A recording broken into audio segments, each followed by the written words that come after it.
kind of walk me through the process. Your first big outside search that you've had now is AD. Yeah, I think, I feel like maybe a year and a half ago we were kind of talking about what these processes look like. And I think as you go in, you just want to make sure that you have a really good idea from a characteristic standpoint what your priorities are.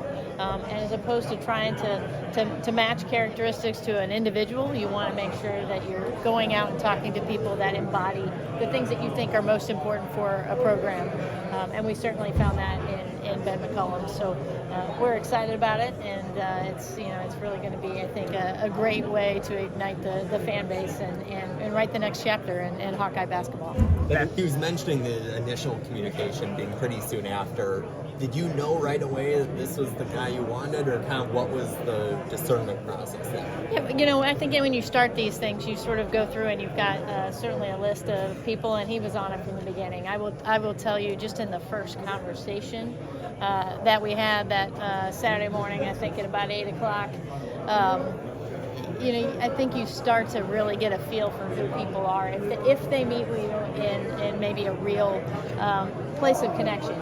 So you get to learn a little bit about them, what's important to them, as opposed to maybe being a true sort of Q&A. It's just, how do we build a relationship? How are we going to work together? What's important to him?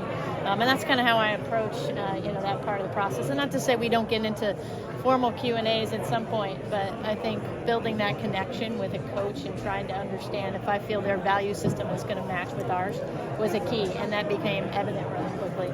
Beth, did you make Ben any promises in terms of NIL roster building money? We certainly talked about what we thought the program needed to be successful, and that was certainly a big piece of every conversation about where we sit in the Big Ten and what resources it was going to take, and what our level of commitment was to ensure we positioned the program and him for future success. What were those values and attributes that you were looking for that you see in Ben?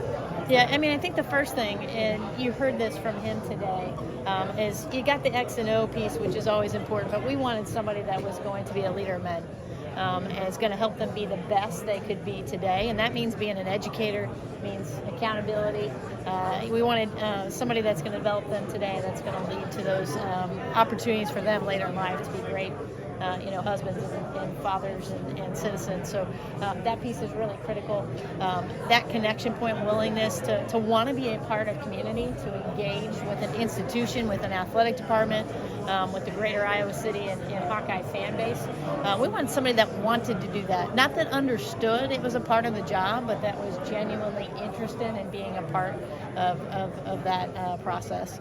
And I think the last thing would just be, there's nothing in this business right now that doesn't require you to be a grinder. You got to get out there and want to hustle and want to work, and be comfortable doing it in a way that you know who you are, and he fit all of those traits. I'm sorry, twice did that. Looking at Ben, he mentioned filling up Carver being really important. How important is that to you in this hiring process? Well, I think, again, it goes back to wanting to make sure that we had a coach that was genuinely interested in bringing and having a connection with our fan base, with our students, with our alums, and the filling up of Carver, certainly from a business perspective, is really critically important. I can't deny that, but I think that's an outcome of what happens when you build that connection, when your team's excited to watch, and when genuinely people are interested and invested in your success. Beth, can you share how many people you interviewed during this? More than one, more two? Oh, we had a good handful of conversations. I don't With actually know. Coaches? Yeah. Now the Okay. level of conversation is obviously a little bit different depending on where they are in the process. But we certainly did our due diligence, and I could give you a number, but I'm not sure I even know what that is off the top of my head. But more than two. More than one hand. Okay. Of individuals. I just, no matter what your gut tells you at the beginning, our responsibility is to do the due diligence and to make sure we're really, we're going down the right track. And I feel like we did that and feel like we got our guy. With a lot of people have come out and said that Ben's kind of a basketball mastermind in a sense. I know you worked with one too at Butler and Brad Stevens. Do you see any parallels between those two guys? I don't want to lay that on top of him right now, but we all have connections in this business, and if you don't think he was my first call, not about coaching at Iowa necessarily, I didn't throw that in there, but he's been a great friend and mentor to me.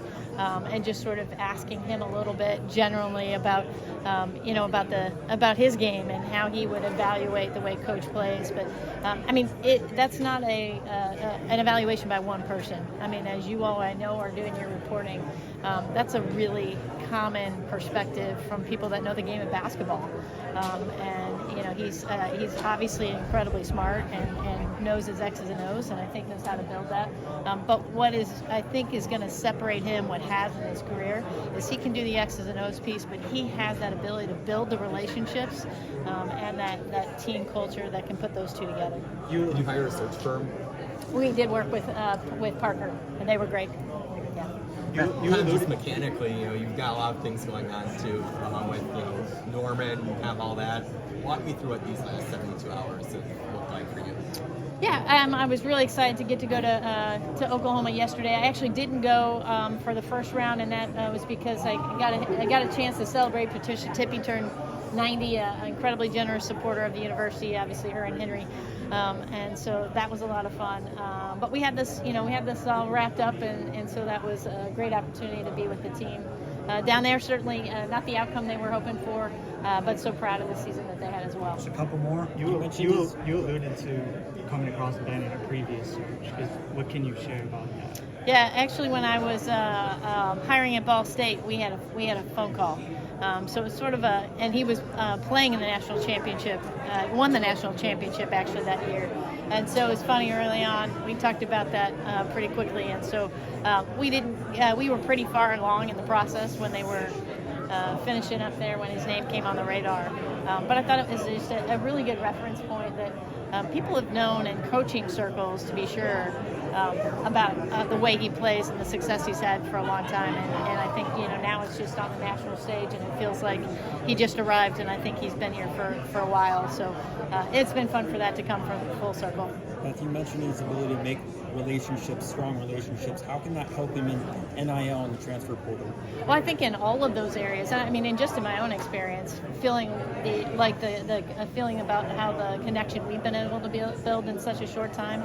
At the end of the day, there's not much we do that isn't about how we interface with other people. And so when you're able to do that, I think he's got a really high EQ. And so his ability to navigate that transfer portal, where you got to do it in a really quick way. Certainly talked about that more than evaluating film. Just hey, once I find those talented guys, are they going to be a good fit? So I think that's going to help him do that. And the same thing is true in fundraising. Which is just about, again, how do you build connection and find that shared passion along the way? Ben mentioned resources. One more. And obviously a lot's been said and written about that. Do you guys have a plan on how to increase the support for the men's program as far as that's concerned?